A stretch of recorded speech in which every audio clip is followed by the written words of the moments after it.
I'll never forget the first crack in the glass. It wasn't something dramatic. No screaming matches, no broken plates hurled across the kitchen. It was subtle, like the moment when the lights flicker during a storm, and you wonder if the power's about to go out. For Shannon and me, that flicker came on a Tuesday evening. It had been one of those long, soul-draining days at work, where even the coffee tasted like surrender. I came home exhausted, expecting the usual. Shannon sitting on the couch in her sweats, some reality show blaring on the TV, and Max, our overenthusiastic German shepherd, charging at me like I'd just come back from war. But the house was dead silent. I noticed her car was in the driveway, so I called out, "Shannon?" No answer. The dog was outside in the backyard, whining softly. The faint smell of perfume lingered in the hallway. Not her usual scent, something new, something sharp. "Shannon?" I called again, louder this time. It wasn't like her to ignore me. I felt a prickle of unease as I walked into the living room. And that's when I saw it. There, lying on the coffee table, was a single, black stiletto heel. Just one. The thing about Shannon is, she hates heels. Always has. She calls them instruments of torture and says her ankles weren't engineered for fashion. So the sight of that shoe sitting there, bold as brass, felt like spotting a snake in your garden. I picked it up, turning it over in my hands, as if it might explain itself. The sole was clean, pristine, even, but it didn't belong to Shannon. It wasn't her style, her size, or her anything. It was an alien object, one that didn't fit into the careful puzzle of our lives. "Shannon!" I called again, louder this time. The sound of running water from upstairs caught my attention. I followed it, my heartbeat quickening with each step. The bathroom door was ajar, steam curling out in soft tendrils. I knocked once. "You okay in there?" I asked, trying to keep my voice steady. There was a pause, a long one, longer than it needed to be. "Yeah," Shannon said finally, her voice muffled and strained. "Be out in a second." I stood there for a moment, staring at the door. Something felt off, like the air had turned heavier, harder to breathe. When she finally came out, her hair was damp, and her cheeks were flushed, like she'd just stepped out of a sauna. She was wearing her usual leggings and oversized sweatshirt, but her eyes wouldn't meet mine. "Hey," she said, her voice overly casual. "You're home early." "Not really," I said, holding up the stiletto. "This yours?" Her face froze for half a second, a flicker, just long enough for me to catch it, before she laughed. "Oh, that," she said, waving it off. "It's for a charity auction at work. Someone left it at my desk as a gag gift." "At your desk?" "Yeah," she said, a little too quickly. "You know how Susan is, always pulling pranks." Susan, her coworker, was a lot of things. Nosy, obnoxious, constantly posting photos of her cats on Facebook, but prankster wasn't one of them. I nodded slowly, setting the shoe back on the table. Shannon grabbed it immediately and stuffed it into her bag. "I'll get rid of it tomorrow," she said, brushing past me. "Max outside?" I didn't say anything. I just stood there, watching as she disappeared into the backyard. The flicker was back, and this time, it wasn't going away. I wasn't sure why I decided to leave work early that Thursday. It wasn't like I had a reason. The job had been busy but not unbearable, and there was nothing pressing to take care of at home. Maybe it was instinct, some quiet nagging in the back of my head that I didn't even realize was there until I was already shutting down my computer and grabbing my keys. The streets were quiet for once. I took the long way back, trying to clear my head. Something had been bothering me since Tuesday, since the stiletto and Shannon's awkward excuse. I told myself I was being paranoid. A shoe didn't mean anything. People left things lying around. People told stupid lies to avoid conflict. But when I pulled into the driveway and saw the curtains drawn in the living room, a room we always left open to the sunlight, my stomach dropped. I parked quietly and sat there for a moment, engine off, listening to the tick of the cooling motor. Max wasn't barking, which was strange. That dog could hear me coming from 2 blocks away and always greeted me like I was the second coming. But now, silence. I unlocked the door, stepping inside as softly as I could. The house felt off, like it wasn't mine anymore. Max wasn't in the hallway. Instead, I heard a faint rustling coming from upstairs. I walked toward the staircase, feeling the hairs on the back of my neck prickle. Halfway up, I paused, straining my ears. That's when I heard it, a muffled laugh, followed by the low murmur of a man's voice. My chest tightened. The sounds were coming from our bedroom. I reached the top of the stairs and stood there for a moment, staring at the closed door.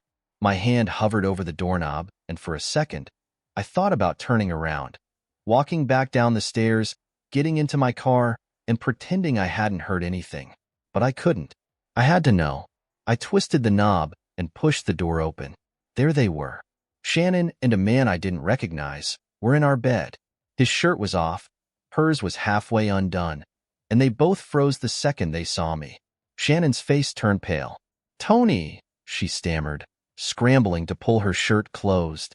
"What are you?" I didn't let her finish. I didn't say anything. I just stood there, staring at her, at him, at the sheets I'd slept on for 6 years now. The man, some smug, mid-30s guy with a gym membership written all over him, tried to play it cool. "Hey, man," he said, holding up his hands like he was the victim here. "This isn't what it looks like." I laughed, but it came out hollow, more like a cough. "Really? Because it looks exactly like what it is." Shannon was scrambling now, pulling on a sweater and stepping in front of the guy, as if shielding him from my wrath. I wasn't moving, though.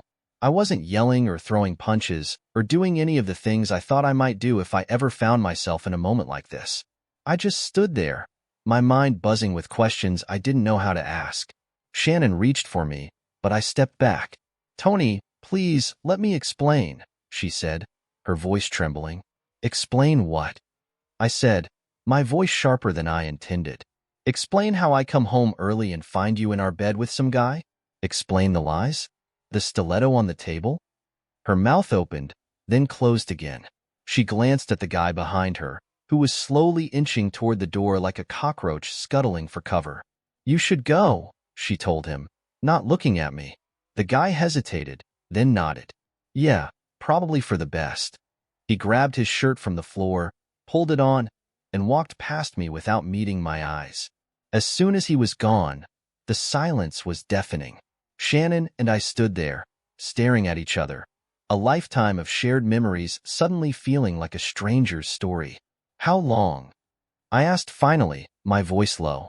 "Tony, how long?" I said again, louder this time. She flinched. "It's not what you think," she started, her words spilling out in a rush. It just happened, okay? I didn't mean for it to." "That's not an answer," I said. She hesitated, looking at the floor. "A few months," she admitted quietly. "A few months," I repeated, letting the words hang in the air. I felt like I was standing outside myself, watching this play out like a bad scene in a movie. My wife, the woman I'd built a life with, had been betraying me for months, and I'd been too blind, or maybe just too trusting, to see it. "Why?" I asked finally. Shannon looked up at me, her eyes glassy. "I don't know," she said.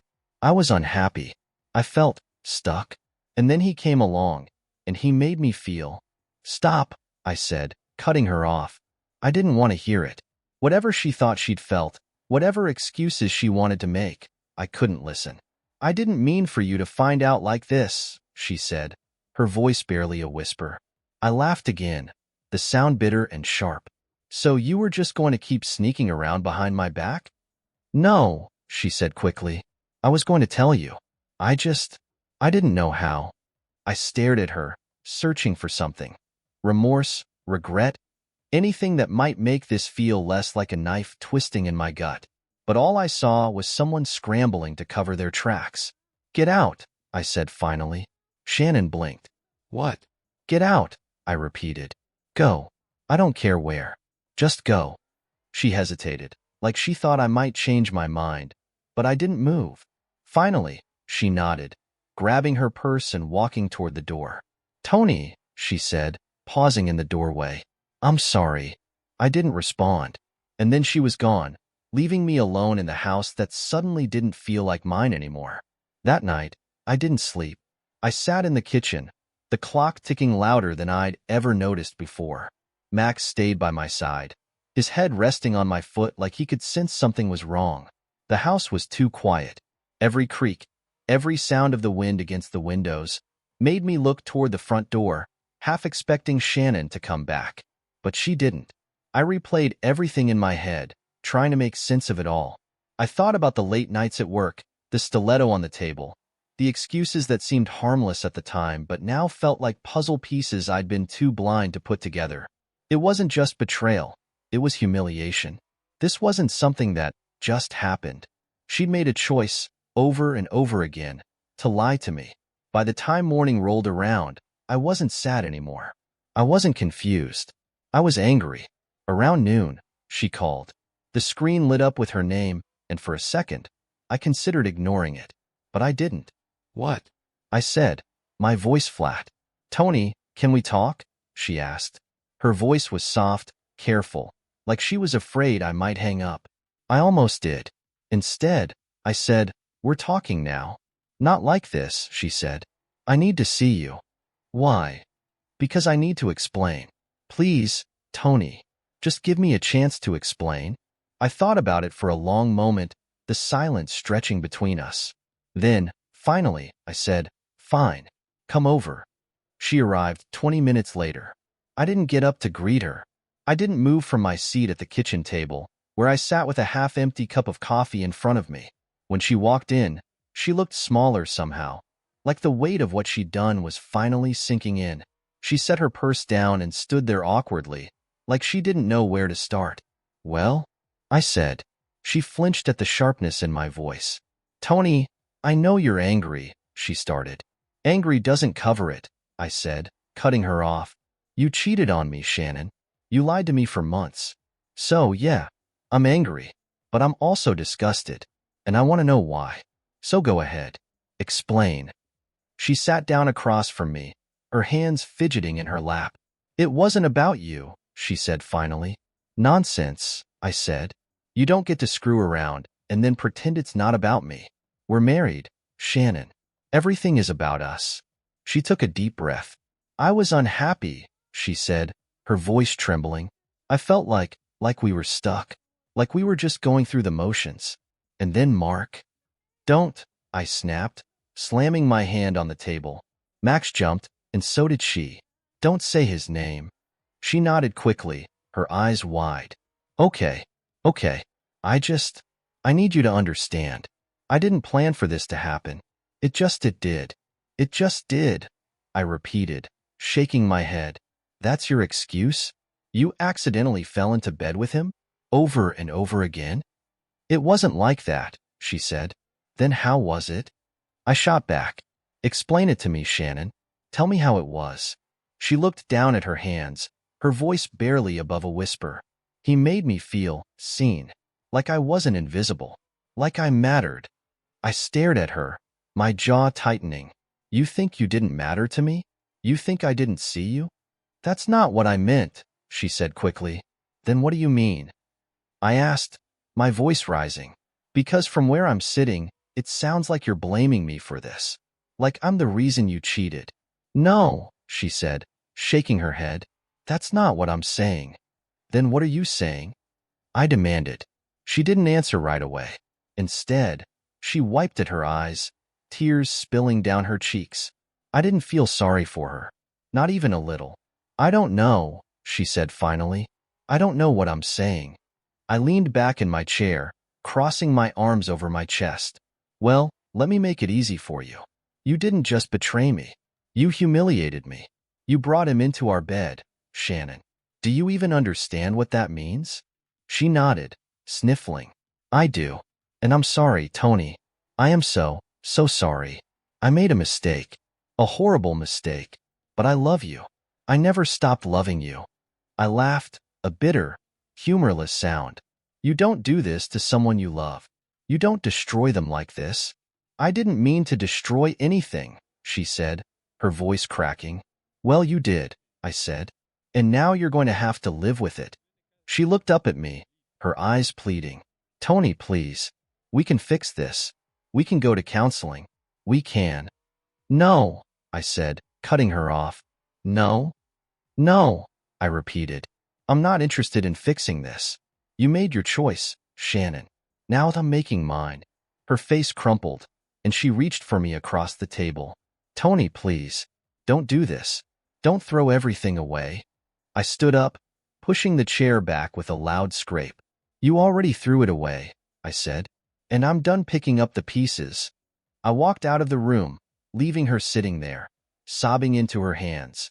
By the time I came back downstairs, she was gone. Her purse, her coat, all of it gone. The house was quiet again. Too quiet. I sat down at the table, staring at the spot where she'd been, the echo of her words still ringing in my ears. I didn't feel better. If anything, I felt worse. But at least now I knew the truth. That was something, I guess. The next morning, I woke up to an emptiness that felt different. Not a hollow sadness, but a strange, simmering clarity. Shannon was out of my life. I didn't know where she went after our conversation, and I didn't care.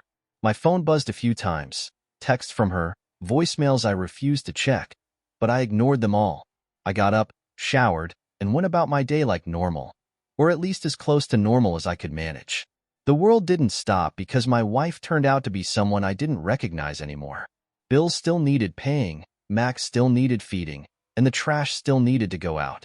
By noon, I knew what I needed to do. Not for Shannon, not for Mark, but for myself. The first thing I did was call my lawyer. I hadn't needed his services in years, not since he helped us with the paperwork when we bought this house. When he picked up, I skipped the small talk and got straight to the point. Tom, I said, I need a divorce. There was a pause on the other end of the line. Tony, what's going on? I don't want to get into the details right now, I said. I just need to know what my options are. Tom was a straightforward guy, which is exactly why I called him. He asked a few quick questions about how long Shannon and I had been married, whether there were kids involved, whether she had a job. Then he gave me the rundown. Indiana was a no-fault divorce state, meaning I didn't have to prove infidelity to get a divorce, and since we didn't have kids, it would simplify things a lot. What about the house? I asked. That depends, he said. Do you want to keep it, or do you want to sell it and split the proceeds? I want to keep it, I said firmly. She left. She doesn't get this house. Fair enough, Tom said. I'll draw up the papers and send them over. You can decide how you want to proceed after you've had a chance to look them over. I thanked him and hung up. It felt good, having a plan, taking control of the situation, but there was still one more thing I needed to handle. Mark. I hadn't spoken to him since I caught them together, and honestly, I wasn't sure what I'd say when I did. Part of me wanted to punch him in the face. Another part of me wanted to laugh in his. But more than anything, I wanted him to know that he didn't get to walk away from this without consequences. I thought about calling him, but that felt too easy, too impersonal. So instead, I drove to his office. Mark worked at a small marketing firm downtown, a place he liked to brag about every chance he got. We're boutique, he'd say, like that was supposed to mean something to me. I didn't care about his job before, but now? Now I wanted to make him uncomfortable. I parked in the visitor lot and walked into the lobby, my shoes clicking loudly against the polished tile floor. The receptionist looked up and smiled.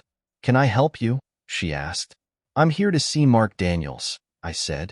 Do you have an appointment? No, I said, but he'll want to see me. She hesitated, then picked up the phone. After a brief conversation, she hung up and nodded. He's in the conference room. Third door on your left. Thanks, I said, already walking away. When I pushed the door open, Mark looked up from the table where he was sitting with a few other people. His expression went from surprise to panic in a matter of seconds. Tony, he said, standing up quickly, what are you doing here? I didn't answer right away. I just stood there, staring at him, letting the silence stretch. The other people in the room looked between us, clearly confused. You mind giving us a minute? I finally said, addressing the group. They hesitated, looking to Mark for guidance. He nodded quickly, waving them out. Once the room was empty, I closed the door behind me and turned to face him. You've got some nerve, I said. Look, Tony, Save it, I snapped. I don't want your excuses. I want you to listen. He swallowed hard, his Adam's apple bobbing. I don't care what she told you, I said. I don't care what kind of sob story she gave you about our marriage. What you did was cowardly and disgusting. You didn't just betray me. You disrespected me. In my own house. In my bed. Tony, Shut up, I said, cutting him off. You're not sorry. If you were sorry, you wouldn't have done it in the first place. So don't stand there and pretend like you give a damn about me or Shannon or anyone but yourself. He looked down at the floor, his face red.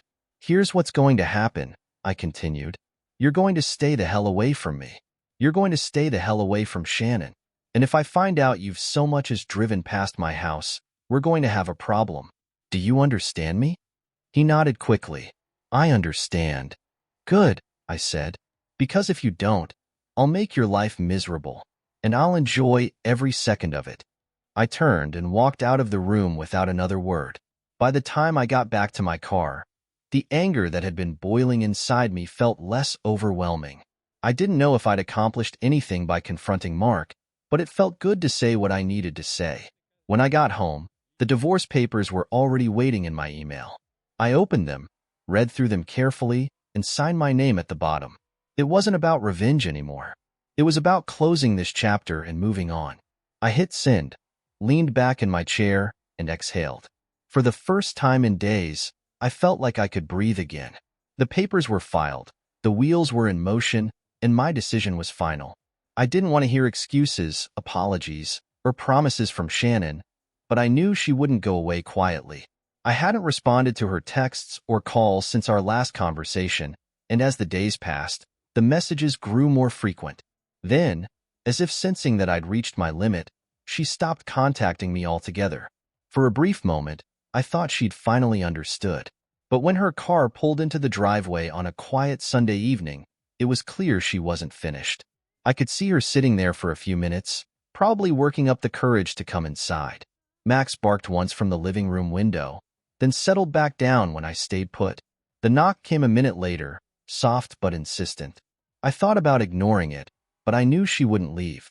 I stood, walked to the door, and opened it without a word. She looked tired, her hair tied back in a messy bun and her face pale, like she hadn't been sleeping well. "Can I come in?" she asked. I hesitated, then stepped aside, letting her enter. She glanced around the house as if expecting something to be different, but everything was exactly as she'd left it. "I wasn't sure if you'd answer," she said, her voice soft. "You've got 10 minutes, I said, crossing my arms. Her face tightened, but she nodded. "I just wanted to talk, to clear the air." "There's nothing to clear, Shannon. You made your choices. I made mine." She looked down, fidgeting with the strap of her purse. "Tony, I know you're angry." "Stop," I said, cutting her off. "Don't do that. Don't act like this is about my emotions or me being unreasonable. You did this. You ruined everything we built, and you don't get to come in here and try to smooth it over." "I didn't come to smooth it over," she said quickly. "I know I messed up, okay? I know I hurt you. I need you to understand that it wasn't all bad. We weren't all bad." "Is that supposed to mean something to me?" I asked. Her jaw tightened. "I'm trying to say that I still care about you, Tony. I still love you. I made a mistake." "You didn't make a mistake," I said sharply. "A mistake is forgetting someone's birthday or burning dinner. What you did was deliberate. You lied, you cheated, and you disrespected everything we had." She opened her mouth to respond, then closed it again. For a moment, she just stood there, staring at me, her eyes searching for something. Sympathy, maybe, or a flicker of the love we used to share. But there was nothing left. "I didn't plan for it to happen," she said finally, her voice barely above a whisper. I let out a bitter laugh. "You didn't plan it? So what, it just fell into your lap? He just happened to be there every time you lied to me about working late? Every time you came home and looked me in the eye, knowing exactly what you'd been doing?" "I didn't want it to go that far," she said, her voice rising slightly. "But it did, and I can't take it back. I wish I could, Tony. I do." "No, you don't," I said flatly. "If you really wish that, you wouldn't have done it in the first place. You didn't come here because you're sorry. You came here because you didn't expect me to walk away." "That's not true," she said quickly. I came here because I love you and because I don't want this to be the end of us. I shook my head. It already is. It was the moment you let someone else into our life. You can't undo that, Shannon. You can't fix it. She took a step closer, her voice trembling. Tony, please, don't throw away everything we had. We can get through this. We can go to counseling, we can. Stop, I said again. Stop acting like this is something we can fix. You want to save face, but you don't actually care about fixing what's broken. You care about losing what's comfortable. And you know what? That's not my problem anymore. Tears welled up in her eyes, but I didn't feel anything. Not pity, not sadness, not even anger. I was too tired for any of that. I know I hurt you, she said. I know I broke your trust, and I know it'll take time to rebuild it. But I'm willing to do whatever it takes. I'll quit my job. I'll move somewhere else. I'll cut off contact with everyone. I held up a hand to stop her. You don't get it, do you? This isn't about what you're willing to do now. It's about what you already did. And no matter how much you promise, no matter how much you cry, that doesn't change. Her shoulders slumped, and she looked down at the floor. So that's it? You're just done? Yes, I said firmly. I'm done. She nodded slowly, wiping at her eyes. I guess I deserve that. You do, I said. She flinched, but she didn't argue. For a moment, the silence stretched between us, heavy and suffocating. Then she took a deep breath and straightened up. I hope you find someone who makes you happy, she said quietly. I already am, I replied. And it's not because of someone else. It's because I'm finally rid of you. Her face crumpled for a split second, but she quickly composed herself. She nodded once, grabbed her purse, and walked to the door. Goodbye, Tony, she said without looking back. Goodbye, Shannon. The door closed softly behind her, and the house was quiet again. I stood there for a moment, staring at the spot where she'd been. Then I turned, walked back to the kitchen, and poured myself a cup of coffee. For the first time in years, I felt free. The weeks following Shannon's departure felt strange, but not in the way I expected. The anger I'd carried around for so long started to fade, replaced by something quieter. It wasn't peace, not yet, but it wasn't chaos either. It was as if I was standing in the aftermath of a storm, trying to figure out what was salvageable and what needed to be thrown away. I stuck to my routine as much as possible. Work kept me busy, and Max was a constant, comforting presence. Every morning, I'd take him for a walk before heading to the office, and every evening, we'd sit together on the couch while I sorted through what felt like a mountain of unfinished business. The divorce was moving forward, thanks to Tom, and Shannon had agreed to sign the papers without contesting anything. I figured she probably thought it was the least she could do after what she'd done. Every now and then, I'd catch myself thinking about her. Not about the good times, but about the lies. I'd wonder how long she'd been unhappy before she decided to cheat, or if there had been other red flags I'd missed. It didn't make me sad or angry anymore. It just made me feel disconnected, like I was looking at someone else's life instead of my own.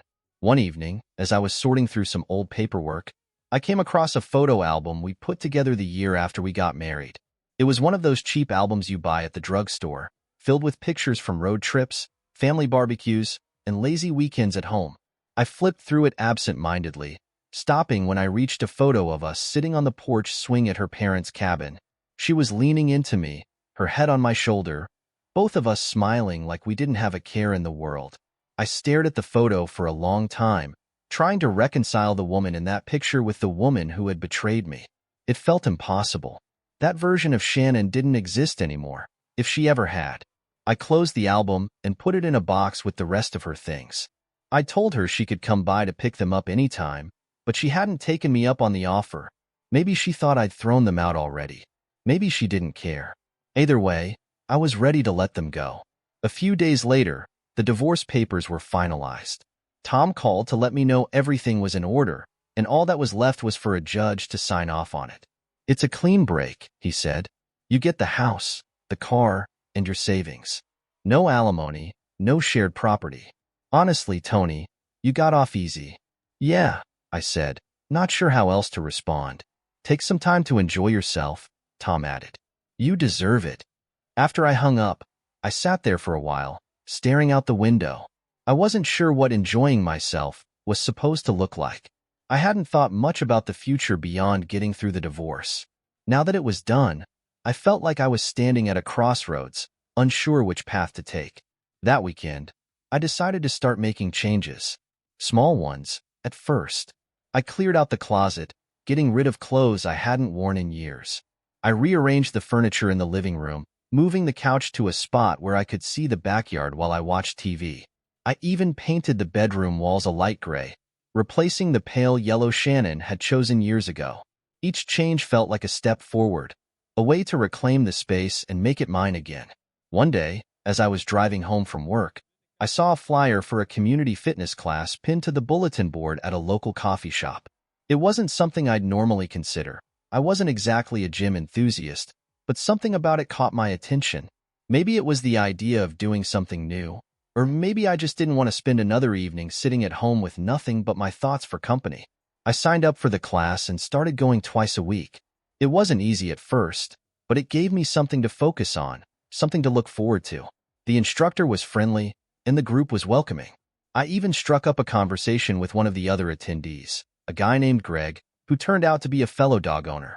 Greg and I started meeting up for coffee after class, and before long, I realized I was slowly rebuilding a social life I hadn't even noticed I'd lost. It felt good to connect with people again, to talk about things that had nothing to do with Shannon or the divorce. One evening, Greg invited me to a barbecue at his place, and I decided to go.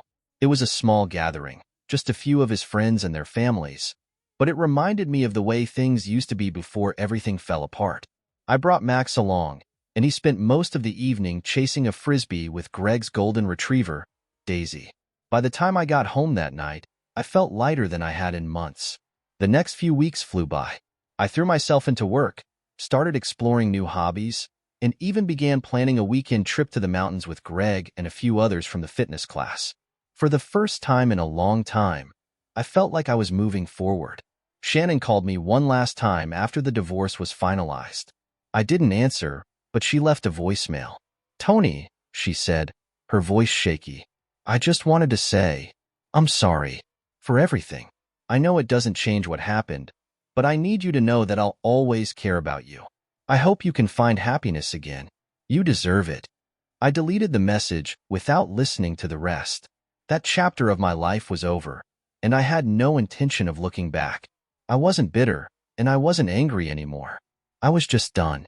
As I sat on the porch that evening, watching Max play in the yard, I realized I'd finally found what I'd been searching for all along, a sense of peace.